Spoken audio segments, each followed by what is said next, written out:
Hi my dear students, I am Ritesh Kumar Verma. मैं आप लोगों को आज आप लोगों के लिए नया टॉपिक लेके आया हूँ, एक्सप्रेशन इन ह्यूमन या मानव में उत्सर्जन।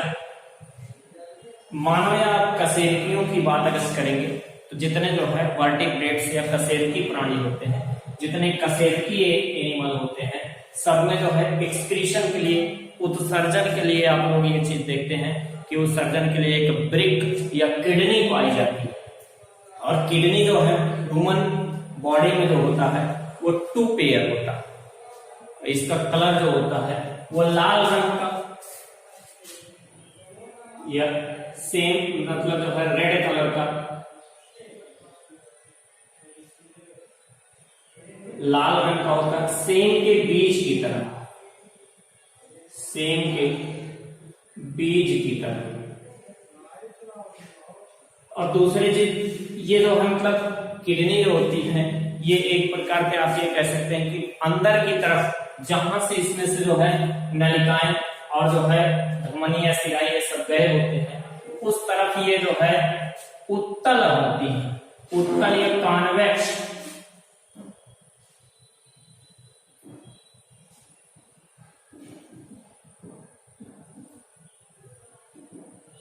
अवतल अवतल किडनी होती है। ठीक है, यानी अंदर की तरफ ये कैसी होती है, अवतल, अवतल कंडीशन में होती है। और बाहर की तरफ ये कैसे होते हैं, बाहर का जो कंडीशन होता है वो उत्तल होता है।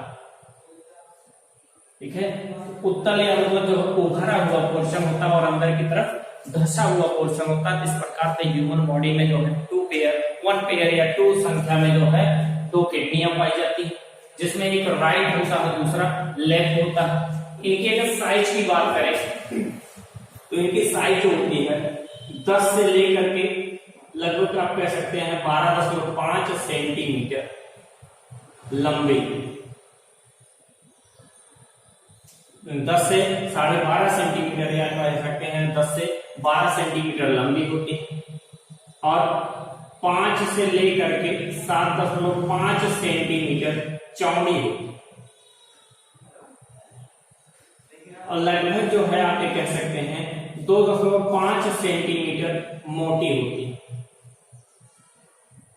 तो इस प्रकार से जो है ये जो है एब्डोमेन उदर गुहा के अंदर उपस्थित होती है, जिसमें से आप ये देख रहे हैं मतलब जो है इसके ऊपर एक टोपी जैसी आकृति पाई जाती है, संरचना में पाई जाती है, जिसे कहा जाता है सुप्रारेनल ग्लैंड या एड्रिनल ग्लैंड या अधिवृक्क ग्रंथि, अधिवृक्क ग्रंथि।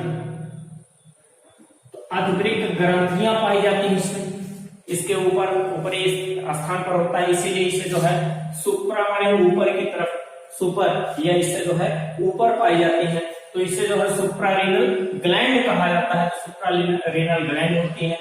और जो आर्टरीज या जो धमनियां जो है ब्रिक के लिए या जो मतलब किडनी के लिए जो है जो ब्लड लेकर के आती हैं, उन्हें रीनल आर्टरी या ब्रिक धमनी कहा जाता है, ब्रिक धमनी। और दूसरी चीज जो है वेन्स या जो धमनियां जो है ब्लड को ले करके वापस जो है ब्रिक से वापस जाती हैं, उन्हें जो है उन्हें एक प्रकार से आप ये कह सकते हैं मतलब जो है उन्हें ब्रिक सिरा कहा जाता है या रीनल वेन, ब्रिक सिरा, ब्रिक सिराएं कहा जाता है। तो ब्रिक धमनियों के द्वारा जो है किडनी के अंदर जो है ब्रिक के अंदर रुधिर आता है और जो है सिराओं के द्वारा रुधिर वापस आता है। जहां पर ये पोर्शन जो है थोड़ा सा मतलब आप कह सकते हैं गहराई में जो है घुसा हुआ पोर्शन पाया जाता है, उस स्थान को हाइलस कहा जाता है, हाइलस या ब्रिक नाभ भी कहा जाता है।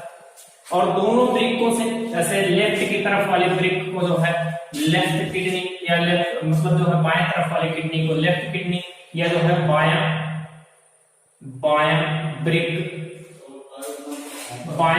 कहा जाता है, तथा दाहिने तरफ वाले को जो है दायां ब्रिक कहा जाता है, दायां ब्रिक। तो ये जो मतलब दाएं और बाएं ब्रिक में 2 पार्ट होते हैं इनके, दो किडनियां होती हैं जो दाएं और बाएं तरफ स्थित होती हैं, और इनसे निकलने वाले जो नलिकाएं होती हैं उन नलिकाओं को जो है मूत्र वाहिनी या जो है मतलब आप ये कह सकते हैं यूरेटर कहा जाता है। यूरेटर, तो ये लेफ्ट और राइट में होती है, तो इसीलिए इन्हें जो मतलब आप एक प्रकार से कह सकते हैं कि बायां मूत्रवाहिनी और दायां मूत्रवाहिनी, बाईं मूत्रवाहिनी, मूत्रवाहिनी, और इसी प्रकार से इधर जो है दाईं मूत्रवाहिनी कहते हैं, दाईं मूत्रवाहिनी। तो दो संरचना में एक बाएं तरफ और एक दाएं तरफ, तो दो होते हैं। और उसके बाद यहाँ पे दिखाया गया मूत्रवाहिनियां जो है मूत्राशय में जाकर के यूरिनरी ब्लैडर या मूत्राशय में जाकर के खुलती हैं।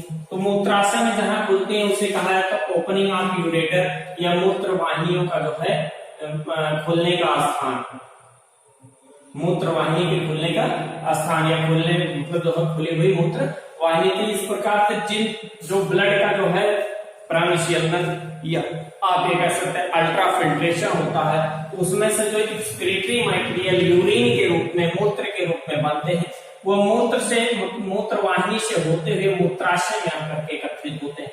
और मूत्राशय से जो मतलब ये जैसे यहाँ पर जो मतलब प्रोस्टेट ग्लैंड होती है, उस प्रोस्टेट ग्लैंड का काम ये होता है कि मतलब जो है किस प्रकार से जैसे मूत्र का सिक्रीशन करना है, या यूरेथ्रा जो होता है, यूरेथ्रा का मतलब होता है मूत्र मार्ग।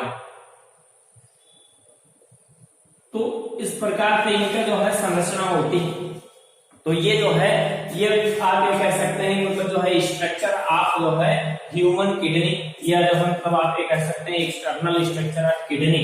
तो ये मतलब जो है ये संरचनाएं आपका जो है इस प्रकार से कभी कभी पेपर में पूछ लेता है कि जो है इसका केवल जो है अल्ट्रा स्ट्रक्चर या जो है मतलब नामांकित चित्र के बारे में पूछता है, तो इस प्रकार से आप चित्र बना करके उसका नामिनेशन कर दीजिए तो आपके क्वेश्चन का आंसर हो गया। तो ऐसी चीजें जो मतलब पूछा जाता है, ये पॉइंट होता है, तो इसमें जो मतलब आपको सोचने की बात नहीं, मतलब क्या चीज किया जाए। कभी कभी ये होता है कि कुछ लोग जो मतलब इस संरचना को बना ही नहीं पाते, जब इसको मतलब आप कई बार जब अभ्यास करेंगे आपके ये चीज समझ में आएगा।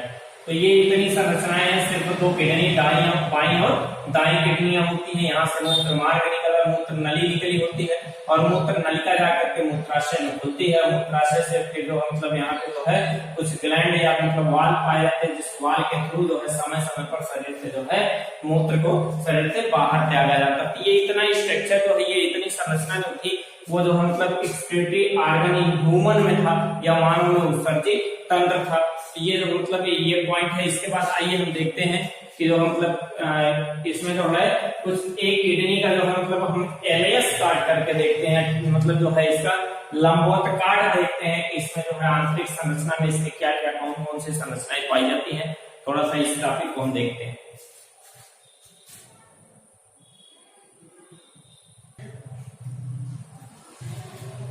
जैसा कि हम देख रहे हैं कि external internal structure of kidney, या जो है वृक्क की आंतरिक संरचना। जैसा कि वृक्क की आंतरिक संरचना में आप देखेंगे कि वृक्क की आंतरिक संरचना जैसे इसके जो इसमें जो तंतुमय संयोजी ऊतक होते हैं, वो तंतुमय संयोजी ऊतक दो भागों में बटे होते हैं। जैसे बाहर का जो पोर्शन, यहाँ से आप ये कह सकते हैं मतलब कुछ जो है जैसे इस प्रकार से देख सकते हैं कि बाहर का पोर्शन जो होता है उसे जो है वल्कुट कहा जाता है, वल्कुट या कार्टेक्स। और अंदर के पोर्शन को जो है आप अगर अंदर के पोर्शन को कह सकते हैं तो मध्य भाग या जो है मज्जा या मेडुला कहा जाता है, मज्जा या मेडुला। तो दो पार्ट यानी जो है मतलब अगर इसका टीएस के देखें तो बीच के भाग को, अंदर के भाग को जो है मेडुला कहा जाता है और बाहरी भाग को जो है कार्टेक्स कहा जाता है। इसमें लगभग आप ये कह सकते हैं कि 80% जो है लगभग यानी कार्टेक्स का जो पोर्शन होता है वो 80% होता है और 20% जो होता है वो मेडुला पार्ट होता है। तो इस प्रकार से हम इसमें देखते हैं, जैसे यहाँ पे दिया गया रीनल कार्टेक्स या वृक्क का वल्कुट, वृक्क का वल्कुट। तो वृक्क का वल्कुट यानी बाहरी भाग होता है। रीनल साइनस जो मतलब जो है यहाँ पर कुछ ऐसे आप ये कह सकते हैं, मतलब जैसे फिंगर टाइप का ऐसे हेयर लाइक जो प्रोजेक्शन होते हैं जिन्हें रीनल साइनस कहा जाता है या वृक्क का साइनस। और जो है रीनल पैपिली जो होती है, रीनल पैपिली या वृक्क अंकुर, जैसे जो यहाँ पे आप देख रहे हैं कुछ पोर्शन ऐसे जो मतलब यू के आकार में मुड़ा हुआ होता है जो पिरामिड कहलाता है। आप ये चीज कहेंगे मतलब इसमें ये होता है कि मेडुला का भाग, मेडुला का पूरा भाग जो 8 से 18 समकोआकार खंडों में बटा होता है। जैसे ये 8 से 18 समकोआकार खंडों में बटे होते हैं जिन्हें क्या कहा जाता है, पिरामिड कहा जाता है। ठीक है, पिरामिड यहाँ पे लिखा गया मेडुलरी पिरामिड कहा गया है। तो ये मेडुलरी पिरामिड जो होते हैं, ये पिरामिड में कुछ जो मतलब कुछ में जो है 8 की संख्या, कुछ में 18, यानी 8 से लेकर के 18 की संख्याओं में जो है मेडुलरी पिरामिड्स पाए जाते हैं। और ये जो मतलब कार्टेक्स में धंसे हुए होते हैं, यानी एक प्रकार से कार्टेक्स में धंसे हुए पाए जाते हैं। पिरामिड के आधार भाग को जो आधार पोर्शन होता है इधर कार्टेक्स में होता है और नीचे के पोर्शन जो होते हैं इसके जो है वो जो है मेडुला में होता है। तो ये भाग जो मतलब इस प्रकार से पिरामिड जो होता है वो शंक्वाकार पृथक उभरा हुआ, यानी जो मतलब जो उभरा हुआ तल होता है पिरामिड का, शंक्वाकार जो उभरा हुआ तल होता है उसी को रीनल पैपिली या वृक्क अंकुर कहा जाता है, वृक्क अंकुर। तो इस प्रकार से जो मतलब वृक्क अंकुर होते हैं। और उसके बाद जो यहाँ से देखिए मतलब एक नली निकल रही है, तो निकलते समय इसको यह जो मतलब जो मूत्र वाहिनी होती है, मूत्र वाहिनी, ये जब निकलती है निकलते समय इसे पेल्विस कहा जाता है, पेल्विस। इसे जो है जब ये निकल रही होती है किडनी से बाहर उस समय इसे पेल्विस कहा जाता है। और ये हाइलस या नाभि होता है, वृक्क की वृक्क नाभि। तो इस प्रकार से और उसके बाद फिर बीच बीच में जैसे पिरामिड्स के बीच बीच में कुछ खाली स्थान होते हैं, यानी कार्टेक्स जो है मेडुला में अंदर की तरफ धंसा हुआ होता है जिसे जो है रीनल कॉलम्स ऑफ वर्टनी कहा जाता है, या जो है वृक्क की जो है वर्टनी का स्तंभ कहा जाता है, वृक्क की वर्टनी का स्तंभ, वर्टनी का जो है स्तंभ कहा जाता है। तो इस प्रकार से जो मतलब आप देखेंगे जैसे जो किडनी होता है, किडनी में 2 पोर्शन होता है, कार्टेक्स और मज्जा होता है या जो है मेडुला होता है। इस प्रकार से इसमें जो मतलब ये संरचनाएं होती है, इन संरचनाओं के आधार पर जो है ये वृक्क की आंतरिक संरचना होती है, इंटरनल स्ट्रक्चर ऑफ किडनी होता है। तो ये भी जो है क्वेश्चन के मतलब क्वेश्चन आप से या पेपर के एग्जाम आप से जो है बहुत ही इंपॉर्टेंट है। इसका भी फिगर आप लोग बार बार प्रयास करके जो है कई बार प्रैक्टिस करके बना डालिए। और आज का क्लास यहीं तक, आगे नेक्स्ट डे। Thank you.